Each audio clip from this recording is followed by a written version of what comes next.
Oke. Selamat selamat siang teman-teman. Selamat pagi juga kepada Bapak, Pak Isan, dan selamat sore kepada semua yang sudah menonton video pada hari ini. Eh, Sebelumnya, izinkan kami dari kelompok satu untuk mempresentasikan terkait Introduction to Docker. Jadi di sini ada beberapa anggota kami, yaitu yang pertama ada Tatia Sucipta, kemudian ada Jessica Purnomo, kemudian ada Misia Kalista, Jeremy Andrew, dan terakhir ada saya sendiri yaitu Raden Ardia Rizky Jawat Pertala. Oke, pada presentasi kali ini kami ingin mempresentasikan apa sih itu Docker, terus juga di dalamnya nanti ada beberapa detail-detail yang akan dijelaskan oleh teman-teman kami. Oke, yang pertama itu ada background of Docker. Jadi Docker itu adalah platform open source yang dikembangkan pada tahun 2013 oleh Docker, perusahaan Dockernya itu sendiri gitu ya. Untuk menyederhanakan proses pengembangan, pengemasan, dan distribusi aplikasi menggunakan kontainer. Nah, kontainer ini adalah unit yang ringan dan terisolasi yang membawa semua yang dibutuhkan oleh aplikasi untuk berjalannya. Jadi eh, jalannya nih bisa dengan baik gitu ya. Untuk memasukkan kode, dependensi, lingkungan runtime, sehingga memastikan konsistensi di berbagai sistem. Docker ini diciptakan untuk mengatasi tantangan. It works time on a machine. Jadi eh, lebih lebih compact lah. Jadi ada di cloud langsung gitu ya. Terus untuk membangun aplikasi yang lebih portable dengan menggunakan teknologi virtualisasi berbasis OS atau operation system seperti C groups dan namescapes dari fitur Inti Linux gitu. Oke, selanjutnya akan dijelaskan oleh teman saya yaitu Jessica. Kepada Jessica dipersilakan. Selanjutnya di sini saya akan menjelaskan mengenai product knowledge. Jadi dengan Docker sendiri, aplikasi itu dapat dijalankan secara konsisten di berbagai lingkungan tanpa ada masalah kompatibilitas.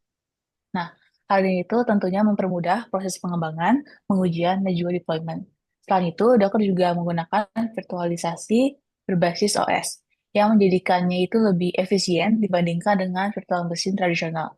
Nah, selain itu, Docker juga sangat populer dan juga sering digunakan untuk pengembangan aplikasi berbasis microservice. Em, Selanjutnya akan dijelaskan oleh Misia.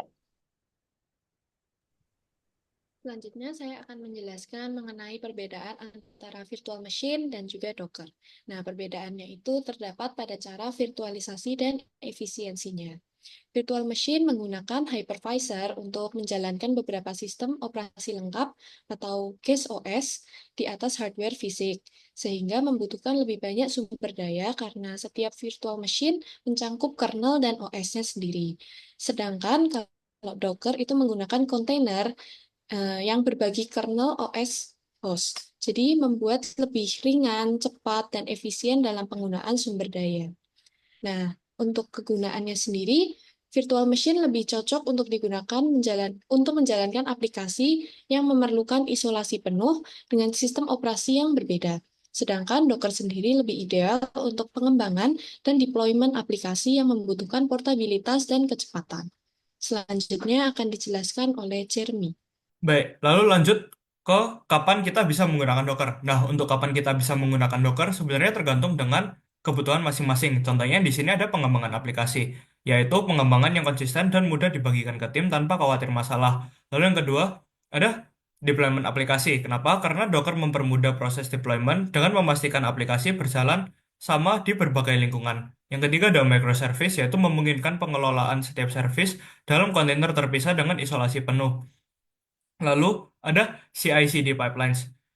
Kenapa? Karena Docker membantu mengotomasi dan mempercepat pipeline continuous integration dan continuous deployment. Lalu ada testing, yaitu untuk menjalankan pengujian di lingkungan yang terisolasi tanpa mempengaruhi sistem utama. Lalu ada portabilitas, yaitu ketika aplikasi Anda perlu berjalan di berbagai infrastruktur, seperti di on-premise, cloud, atau hybrid. Lalu ada penghematan sumber daya. Nah, jika Anda membutuhkan solusi ringan dan efisien dibandingkan dengan virtual machine, bisa menggunakan Docker. Lalu ada eksperimen teknologi baru, yaitu untuk mencoba framework, library, atau aplikasi baru tanpa resiko mengacaukan sistem host. Gitu. Oke, selanjutnya akan saya lanjutkan untuk demo penggunaan dari Docker itu sendiri. Pertama-tama, kita bisa melakukan instalasi dengan membuka browser kita dan mengetik download Docker. Bisa langsung diklik aja di yang bagian sini. Dan dia bakal langsung meredirect kita ke page baru, yaitu page yang ini. Sorry. Nah, selanjutnya kita bisa scroll aja ke bawah sampai ketemu button tulisan download Docker Desktop. Di sini ada yang untuk Mac, ada untuk Windows, dan juga ada untuk Linux. Nah, untuk saya sendiri sebagai pengguna Windows, pilihan saya ada dua, yaitu AMD dan ARM. Nah, di sini itu cara kita bisa menentukannya itu bisa klik aja Windows di sini, lalu ketik System Information. Nah, nanti di sini kita bisa cek aja apakah device kita base-nya itu menggunakan x64. Kalau x64 berarti kita menggunakan yang AMD 64 atau kita device-nya menggunakan ARM ya base-nya gitu. Kalau untuk saya sendiri menggunakan AMD 64. Nah, kebetulan karena saya sendiri sudah mempunyai software Docker-nya, jadi bisa langsung dipakai aja. Pertama-tama kita bisa langsung buka aja Docker-nya. Oke, ini saya sudah melakukan sign in-nya supaya lebih aman. Selanjutnya, kita bisa langsung balik aja ke bagian file kita. Di sini saya membuat dua endpoint sederhana, yaitu kalau bisa dilihat di sini, endpoint pertama itu endpoint home, dan endpoint kedua itu slash page dash 2. Nah, ini sebenarnya kita bisa jalanin ya dengan go run main.go alias nama folder ini, nama file ini. Sekarang kita bakal mencoba menggunakan Docker. Salah satu yang paling perlu untuk kita bisa menggunakan Docker adalah Dockerfile. Saat kita ingin build sebuah image Docker, itu dia bakal membutuhkan si Dockerfile ini. Dockerfile ini bisa diisi dengan apa aja? Dengan dependencies pertama. Nah, di sini berhubung saya menggunakan language Golang, jadi dependensi yang saya butuhkan adalah language-nya dan memberitahu version yang saya gunakan itu apa gitu. Nah, jadi ini bakal menjadi base image-nya. Tadi saya sempat ke-skip ya. Kalau di VS Code kita membutuhkan juga yang namanya extension. Kita bisa pergi ke sini dan kita cari aja Docker.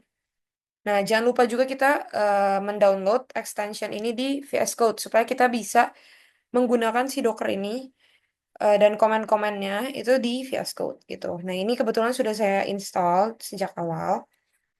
Oke.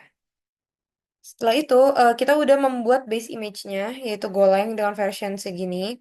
Dan selanjutnya kita bakal buat directory app di dalam image-nya. Nah, dan kita harus menambahkan add titik. Titik di sini artinya semua, menambahkan semua file yang ada di sini ke directory kita yang app. Nah, setelah itu baru kita jadikan si app ini menjadi working directory kita. Nih, seperti yang sudah saya cantumkan, sorry, komennya di sini. Kasih tahu ke Docker kalau folder app atau directory app ini adalah working directory kita, tempat seluruh komen yang bakal kita jalankan nanti disimpan gitu. Nah, maksud dari kode ini itu sama seperti yang sudah saya ketik komen di sini, yaitu bakal menjalankan perintah go build yang akan membuat aplikasi Go di dalam kontainer yang nantinya hasilnya bakal disimpan dengan nama bin di current directory. Simpelnya kita membuat file executable yang bernama bin gitu. Supaya nantinya kode kita semuanya ini bisa dijalankan di Docker gitu. Nah, titik di sini maksudnya adalah posisi kita sekarang sih. Posisi kita sekarang yaitu di working directory gitu. Nah, selanjutnya ini cmd slash app slash bin ini akhirnya memberitahu mana yang harus dijalankan. Di mana letak si file executable-nya itu gitu. Nah, setelah kita udah membuat si Docker file seperti ini sebenarnya sudah cukup ya buat image di Docker, ini sudah sangat cukup. Dan kita sudah bisa langsung aja nge-build image ke Dockernya dengan cara eh, Docker build titik min t. Nah, ini kita bisa masukkan si nama image-nya di dalam buka kurung siku ini. Nah, misalnya untuk nama image-nya akan saya beri nama OLOS. Setelah itu kita bisa memberi versionnya. Versionnya itu biasanya bisa menggunakan latest aja. Ini bisa ditunggu aja. Repository name must be lowercase.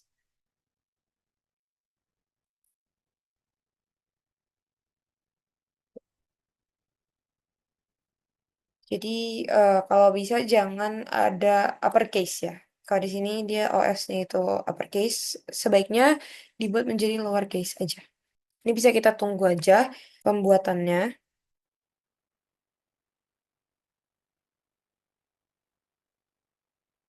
Oke, ini udah selesai ya. Kalau udah selesai, kita bisa coba cek nih. Kalau misalnya kita buka Docker desktop kita, sudah ada image yang tadi kita baru buat ya, yaitu LOS. Nah, fun fact, kita juga bisa ngecek sebenarnya si image ini tuh udah ke buat atau belum sih dengan Docker image.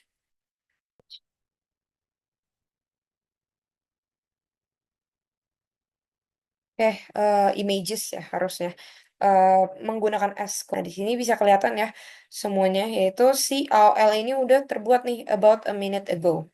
Oke, selanjutnya langsung aja eh, menjalankan Docker kita, Docker run. Nah, di sini Docker run min lalu kita bisa kasih tahu portnya mau di mana. Ini terserah sebenarnya. Misalnya saya mau menggunakan 8080.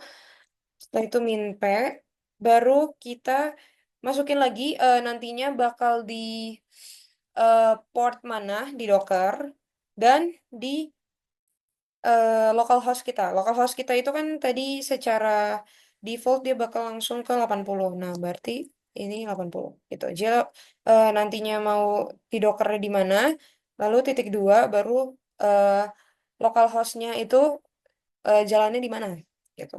Setelah itu kita bisa kasih tahu nama image-nya itu apa, itu OLOS, lalu kasih tahu tag-nya itu latest. Oke, ini di sini saya ada typo ya. Harusnya Docker ini kebalik C sama O-nya. Sebenarnya kita bisa ngecek juga di Docker desktop. Nih, yang ini. Itu OLOS latest, dia lagi running statusnya. Nah, dia tuh runningnya di sini, localhost-nya. Nih, kalau kita buka, nah, ini masih bisa dijalankan sebenarnya untuk localhost kita kalau misalnya di titik 280 itu tapi melalui VS Code di mana kita masih manual ya. Tapi kalau misalnya kita mau menggunakan si Dockernya, itu kita bisa di port 8080 yaitu di sini. Nih. Nah, seperti itu ya. Dan untuk ngecek image apa sih yang lagi berjalan itu sebenarnya kita bisa menggunakan Docker image. Kita bisa specify aja kalau gitu kayak image coba ls. Nah, image ls ini bisa digunakan lihat image mana aja yang lagi berjalan. Di sini juga kalau endpointnya, sorry, portnya si Docker si 8080 ini juga kita bisa cek ya ke page 2. Ini juga masih jalan. Jadi ya di sini bisa disimpulkan kalau penggunaan Docker ini udah selesai dan udah berhasil. Nah, kalau kita mau nge-stop itu juga sebenarnya bisa langsung di sini aja di stop. Kalau misalnya kita nge-run lagi itu sebenarnya dia bakal jadi bikin si kontainer baru sebenarnya nih. Contoh ya, saya coba nge-run lagi. Ini kan udah di stop nih. Coba di run lagi nih ya. Dia bakal kebuat lagi yang baru. Nah, ini sebenarnya kan takutnya jadi kebuat-kebuat terus sampai kebanyakan dan jadi kayak nge-spam ya. Itu sebenarnya kita bisa dengan simpelnya. Misalnya nih, delete dulu.